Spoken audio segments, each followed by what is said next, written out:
Today, I'm going to show you a raid farm for Minecraft 1.17 and upwards that is going to blow you away. It is so simple, so easy, and gives you as much raid goodies as you could possibly want. Don't you go anywhere. Hello everyone, and welcome to another episode from me, Avomance. Today, we are looking at a raid farm, but not just any raid farm, a really simple raid farm that will give you unlimited raids for as long as you want them. This one is super simple to make.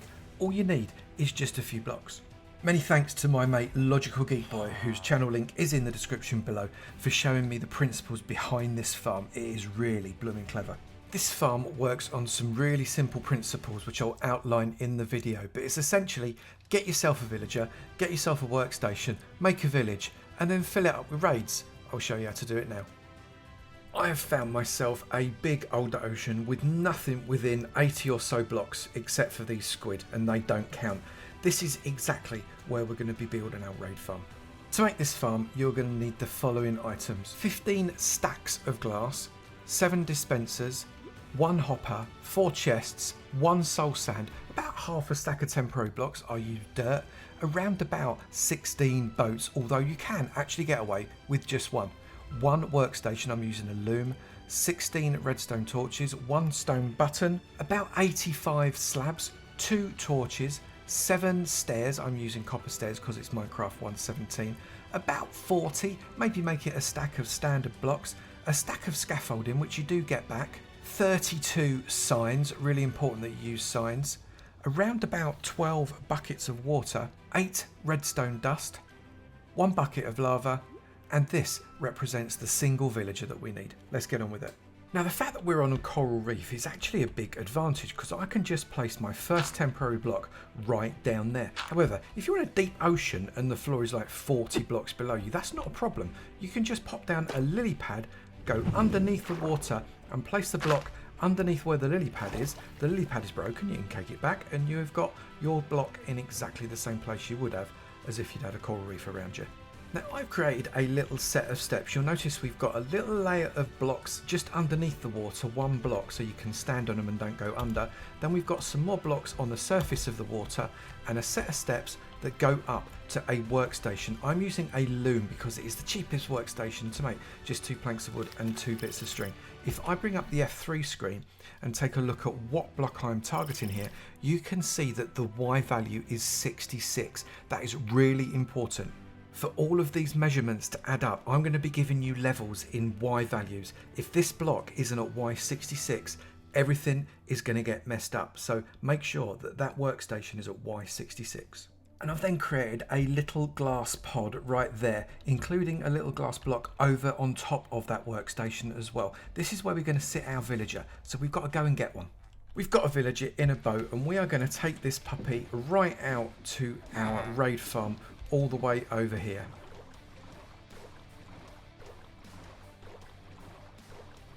And as we get to the raid farm, I am just coming in to that area that we've got a lip right here. Now, this is really important because when we break this boat, the villager is going to be standing on those blocks like that. That's going to mean he's going to find it very easy to be able to walk up those steps and into the thing. If he falls off like that and starts swimming, just give him a nudge. And you can see he very quickly goes up and takes that profession. If I then grab myself my glass, I can trap him in, give him a little bit of nudge, make sure he's inside there, trap him in the glass, and he will forever be my slave. But he just created a village. We can then take away these temporary blocks completely because they would get in the way later on. We then need to come down directly underneath this area here, right underneath this workstation, to the level of the water, which is 4 blocks. Get rid of those, and then we need to start building. Standing on this temporary block that is at the surface of the water, you want to be facing east, and east is this direction, and then put 6 temporary blocks off of the edge of this one. So that's 1, 2, 3, 4, 5 and 6, and then on the 7th one place a piece of soul sand just like that. Then grab some blocks that are transparent, so glass is absolutely perfect, and create yourself a little platform. Doesn't have to be very big, 2x3 or 3x3, something like that is absolutely fine. There, and that is where you're going to come to your raid farm when you are, I don't know, ready to start raiding.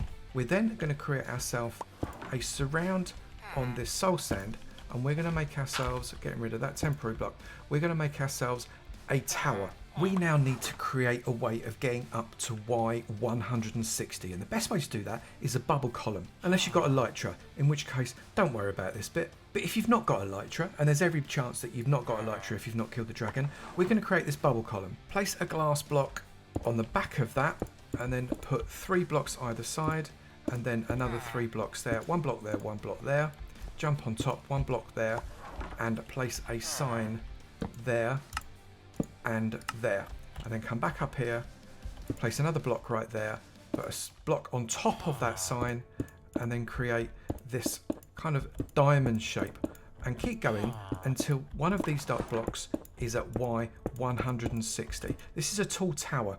Look, right now we are now at Y70, so we've got another 90 blocks to go, and we are up here looking at this block, and it is at Y160.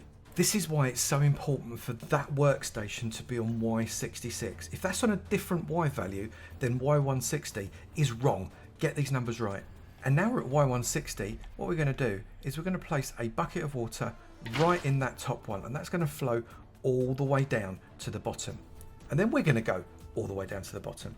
Down at the bottom, once this water has got all the way here, you can see it's right to the way to the bottom, place a kelp right in that bottom section, and then on top of that kelp place another kelp. Now if you want to, you can just wait for that kelp to grow and then add to it if you like, manually. Depends how much kelp you've got, but come on, you're in the middle of the ocean, there's boatloads of kelp around here. Get yourself a couple of stacks and come inside and place kelp on top of all of these kelp. Remember, it's only going to grow to a maximum of 25 blocks anyway, because kelp only has a maximum growing distance, so you're going to have to come in and place extra kelp eventually. Get all the way up to the very, very top. Once you've got kelp all the way to the top, lob yourself off and get yourself back to the bottom again. Don't worry about any damage because it's water, it's off of wet. Break this block right at the bottom there, and you will have a bubble column going all the way to the top. You can see the bubbles already going that way. Give it a test, check that you whoosh all the way up. Remember, you now can't drown either, because the bubble column will give you the oxygen you need to be able to breathe. All the way to the top. There we go. Now come to the side of your bubble column that is next to the villager and place yourself a temporary glass block right there. I'm making it glass simply so when I go up there a little bit, that isn't going to be able to spawn anything on it. Not that that's really a problem during the daytime. And then pop yourself a scaffold right there and keep your scaffolding going up. You want to get yourself up to Y93. That is going to mean you need 28 scaffolding blocks. And once you've laid all 28 out, climb up to the top. Up at the top of this scaffolding, you should find that you are looking right here at the block above the scaffolding level at Y93. What you then want to do is come to the side with the villager and come across and place a block right there on Y93. We're now going to make ourselves a drop chute, and this bit is fairly simple. Pop a glass block on the side of that, or any whatever transparent block you've been using, and then come and make yourself a 3x2 little platform. We are then going to place block there and block there, block there and block there. I'm going to put a slab right there, and I'm going to surround that slab with some more blocks, exactly like that. I'm then going to waterlog that slab with a water bucket.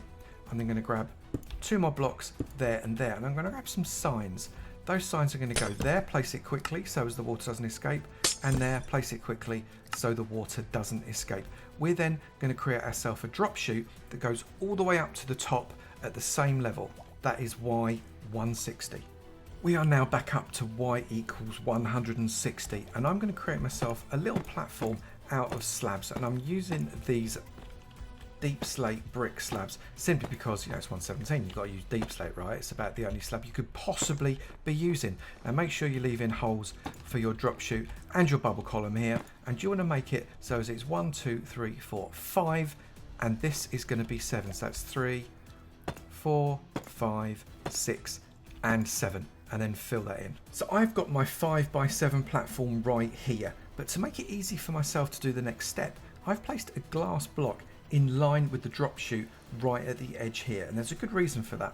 I need to get underneath this platform. And to do that, I'm going to come along and I'm going to place a water bucket right there. That's going to allow me to go downwards into that water. If I do it very, very slowly with this chest in my hand and guide myself along, on that center one there, I can place that chest, and then using shift, I can place another chest. I can then grab myself a hopper, and similarly, using shift, I can place a hopper into the side of that chest very carefully right there. You can see the nib is going into that, and I can then come back up, get rid of that water by pressing a block up against that, get rid of both of those, and then replace where that temporary block was with a slab. I've then got this half under here, which would have been really difficult without being able to fly. I'm then going to crouch and place a chest there, add a chest into the side of it like that, so as I've got a 2-layer chest collection system. I'm then going to put a hopper into the top of that chest, right like that.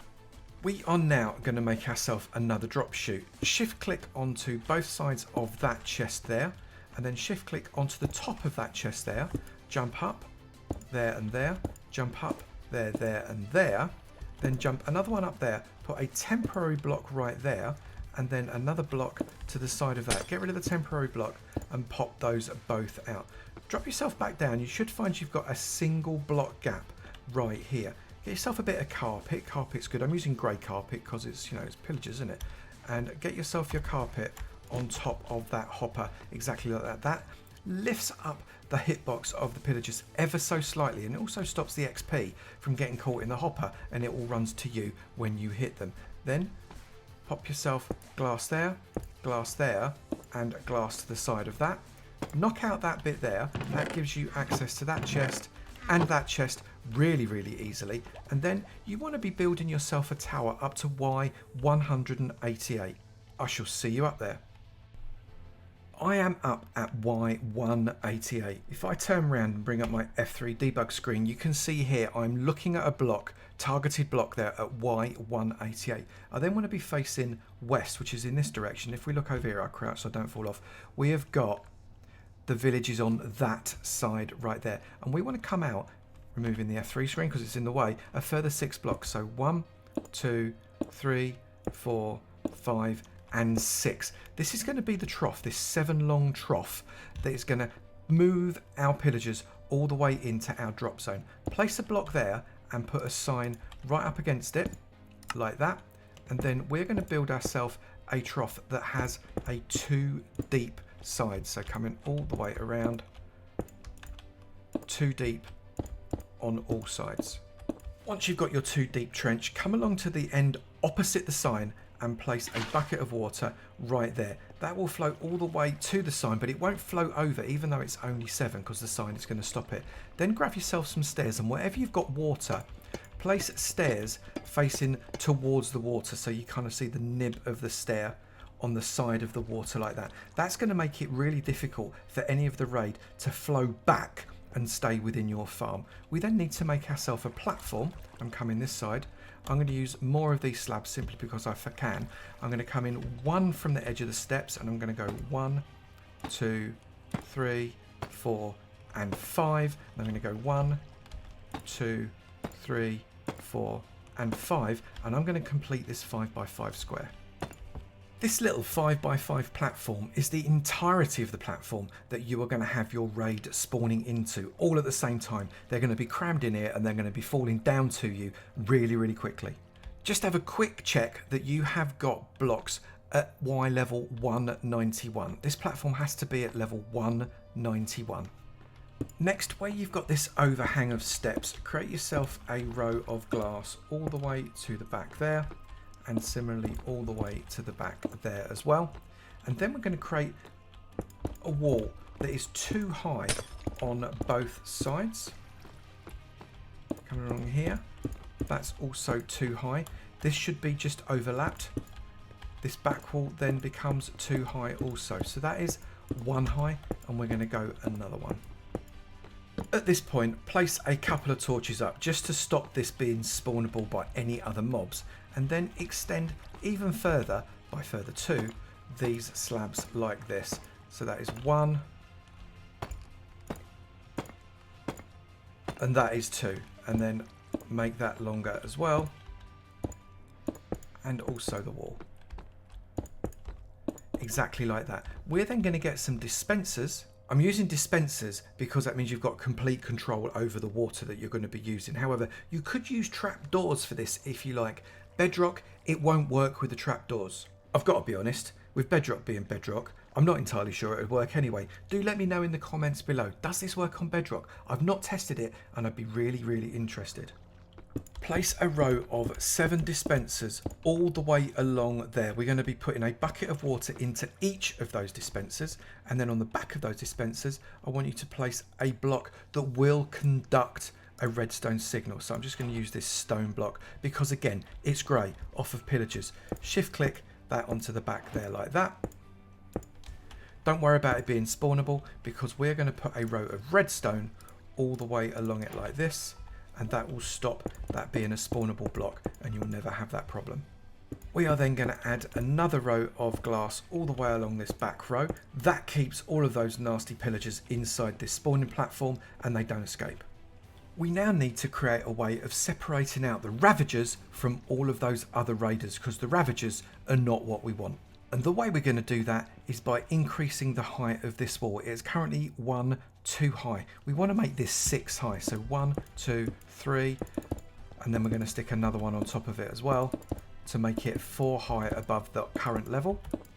And that 6 high wall goes all the way around to 2 short of the back of this platform. So you've got 1, 2, 3, 4, 5, and 6 coming away from this front wall. And then you need to put a roof on the top, but only across the first 2 blocks. This is going to stop Ravagers from popping out the top and wandering around on the roof of your farm because no one needs that. That is 1, and I'm just going to come across with a second one right here like that. I'm just going to plop those slabs like that. You don't need to put any more roof on other than those there. That is all you would need. That's perfect. And then we're just going to create a chill chamber for those Ravagers. We're going to kill these Ravagers the old-fashioned way, with lava. And the way we're going to do that is we're going to come 1, 2 above the level of those stairs and come to the back wall. And we're going to place a sign in a row right the way along this back wall. This is going to hold the lava up. We're then going to come to the block next to that sign, come 1 across and 1 up. Should be directly above the stairs.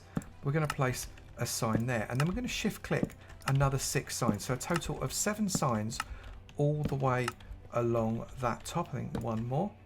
There we go. Now what you can do, you can give everybody a headache and place another sign on that side, or you can come and make it symmetrical and place a sign there and shift click the signs all the way along again until you have 7 more signs along the top. So that is a 2 deep signy trench. That one's no good because it adds something written on it. It actually doesn't matter if you've got something written on it. I just didn't want something written on it.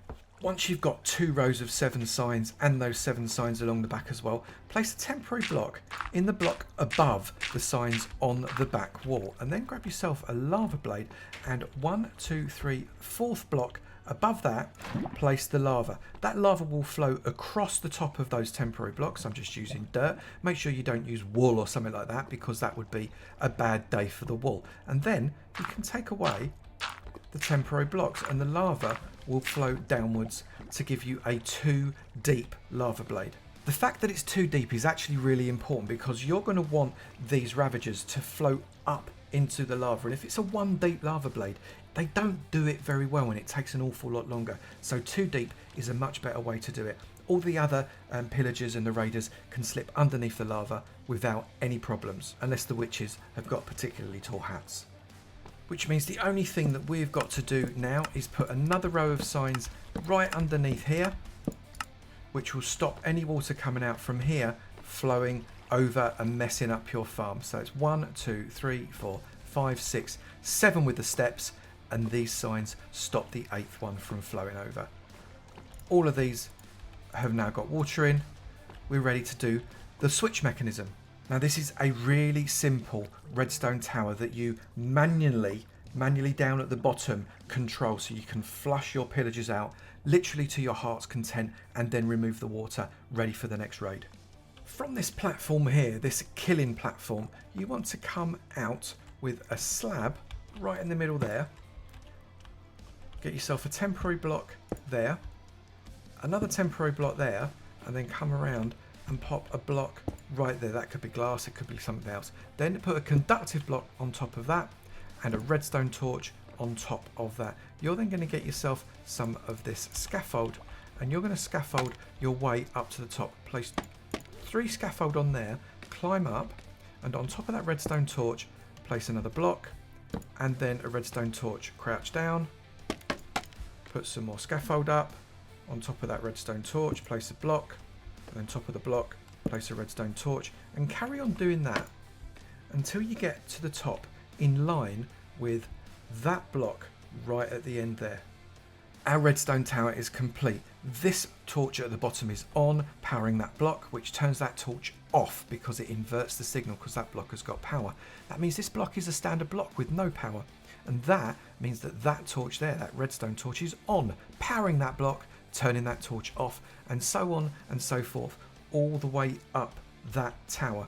So once you're at the top of your scaffolding right here, you can place a torch at the top of that, bang, that puts a pulse through and releases all the water. Bear in mind, you have now got a non-spawnable area up at the top here. And we need this area to be spawnable. So when we go back down, we've got to reverse the polarity. And you do that just literally by going back down your scaffolding. And when you get to the bottom, get a button in your hand.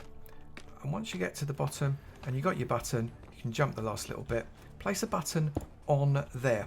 We want to send a pulse all the way from the bottom right the way to the top. So if I press that, that inverts all of those signals. That will invert that redstone torch, and you can see all of those dispensers there have sucked in that water.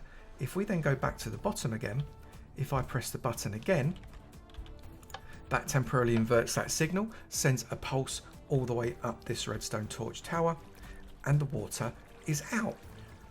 You want it to be off for now, so make sure that you press that one more time and invert the signal so there's no water there. And you can see looking upwards because of the glass there that the water is gone. If I press the button again, the water is there. Press the button again, the water is gone because you can see that through the glass. You want it to be gone for now. You can then remove these temporary blocks and get rid of all that scaffolding because that is no longer necessary. Now, the last thing you need to do to make this farm work is place a slab right there. That gives you this just less than half a block's opening to be able to kill all of those raiders. That's a good thing. We need them to not be able to see you, otherwise we're going to get vexed all over the place. You now have a choice. There should not be any vexes coming out of this farm, but there is a very, very small chance that perhaps one of the evokers will see you on the way down. It's really unlikely, but there's a very, very small chance. And if the evoker sees you before you kill it, it will release a vex. And you could get bashed by that vex. And nobody needs that. So if you want to, you can arrange some boats around your tower to be able to collect the vexes.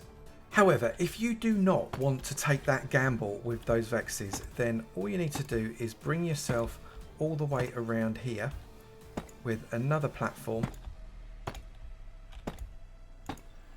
like that. Make sure that you've got it kind of 2 wide in all places like this, and you can place yourself some boats down, and these will collect the vexes because the hitbox will overlap. Place a boat there, jump off, place a boat there. You can then give them a bit of a nudge to push them together, or maybe even just row them a little bit together like that. That works. And then come out, click on this one, row it in a little bit, click out. Do that on the other side as well, so you can click that there, click in, turn it, row it in, maybe stick a boat down there, stick a boat down there as well, and that starts to give you a little bit of protection from any vexes that might pop up. However, it doesn't give you any protection from falling down a hole. You could even put a row of boats around the top as well. Just pop on some trapdoors there and pop the boats on the side at angles. Give them a nudge in just to make them a little bit closer. This is beyond overkill, people. Don't worry about the boats if you find it too awkward. It's just if you want to be utterly protected from those vexes. And as I say, the chances are really, really low. I've removed the scaffolding from the base here and that temporary block that we made to be able to get up to Y93, and I've got to go and find myself a bit of a pillager tower, or maybe it is a pillager group that wanders around. It doesn't matter. What I need is a pillager leader. That pillager leader is one of the pillagers that has the banner sticking out the top of its head. If I kill one of those, I'm going to get an effect called the bad omen effect, and that's what triggers raids.